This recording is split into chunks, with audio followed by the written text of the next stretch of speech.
Profesor, reciba un saludo muy cordial de mi parte.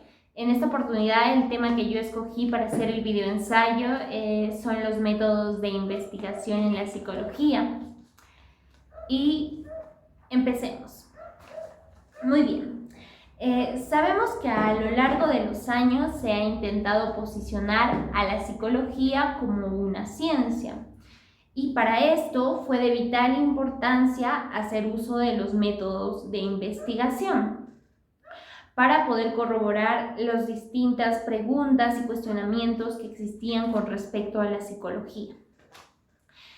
En principal hay 4 métodos de los que me gustaría hablar y empezamos por el método de estudio de caso. El método de estudio de caso, básicamente, si lo queremos definir, es un análisis a profundidad de una o unas cuantas personas, quiere decir de una muy reducida población. Este método fue impulsado y visibilizado más que nada por Sigmund Freud con su teoría psicoanalítica de la personalidad.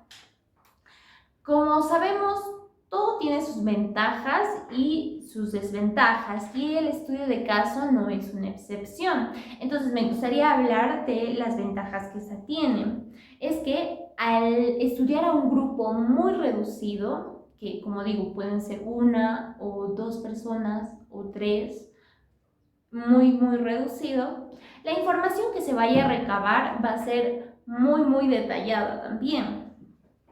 Ya tiene sus ventajas, pero también tiene sus desventajas. Y en la desventaja más principal que podemos encontrar es que si bien la información que hemos recabado puede adaptarse a 1 o 2 personas o esa población mínima, no quiere decir, no necesariamente esto se va a aplicar a otras personas. Entonces pasamos a la investigación de correlación. La investigación de correlación básicamente es la relación que se le trata de dar a 2 variables. Para mostrar acerca un poco más de las características de la investigación de la correlación, es que hay que tener en cuenta que este método no te va a dar la causalidad. ¿Eso qué quiere decir? No te va a dar el porqué de esa situación, sino que más bien te va a proporcionar reflexiones y predicciones, o sea, lo que puede suceder. Y esto, cómo se estudia y cómo se realiza mediante diagramas de dispersión, que son gráficos numéricos en los que se va a colocar las 2 variables y se va a poder ver en qué relación se encuentran esas 2 variables. Es muy importante este tipo de método, ya que usa un diagrama y, a mi parecer, como yo lo veo, es muy importante que toda investigación, si bien tiene cierta parte social, también es necesario tener una cierta parte matemática y estadística también. Bueno, entonces pasamos ahora a la observación naturalista. La observación naturalista, a mi parecer, antes de empezar a definirla y a dar sus características, es un método que va a lograrte dar resultados un poco más verídicos que los demás, a mi parecer. Y básicamente esta va a tratar de describir entornos y conductas en el mundo real. Esto quiere decir, como su mismo nombre lo dice, observación naturalista, que está en su ambiente natural, en el que el día a día se desarrolla. Básicamente, el investigador va a tener que observar la situación en el momento que está sucediendo, en el momento que está ocurriendo.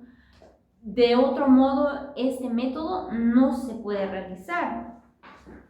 Es importante también referir que no se puede interferir en este método. Si es que el investigador de algún modo llega a interferir, los resultados que se puedan dar se van a volver obsoletos. A esto, que es la intervención o el interferir por parte del investigador, se le llama reactividad. Y obviamente los resultados no van a ser buenos porque la persona, al verse observada, va a condicionar su comportamiento. Entonces la investigación se va a volver obsoleta. Luego también algo que creo y estuve viendo es importante recalcar acerca de la ética en este método, ya que se sabe que para hacer una investigación los psicólogos tienen que hacer de conocimiento a las personas a las que se les está estudiando de cuál es la situación que se quiere ver o se quiere estudiar. Por lo que quiero recalcar que hay que tener mucho cuidado con este método en cuestión a la ética.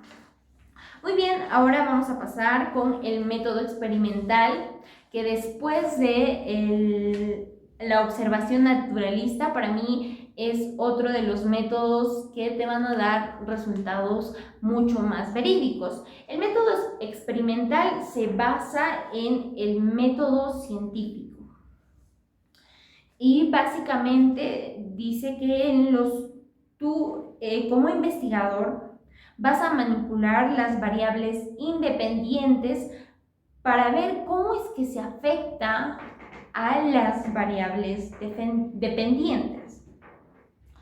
A mi parecer, este es el método de investigación más poderoso que existe, ya que de cierta forma es mucho más cuidadosa, mucho más precisa. Además, que como ya referí, es importante que se apoye en las matemáticas, en los números, en la estadística. Y básicamente este método se apoya en esos temas, en la matemática, la estadística. Este método se va a empezar por una hipótesis, por hacer una pregunta. Y luego, a medida de la investigación, se van a ir manipulando variables para ver cómo es que se afecta, cuáles son las consecuencias que tienen al modificar una variable. Bueno, para concluir, me gustaría decir que todos estos métodos son valiosos según el tipo de investigación que se esté dando o que el investigador quiera hacer. Muchas gracias, eso fue todo.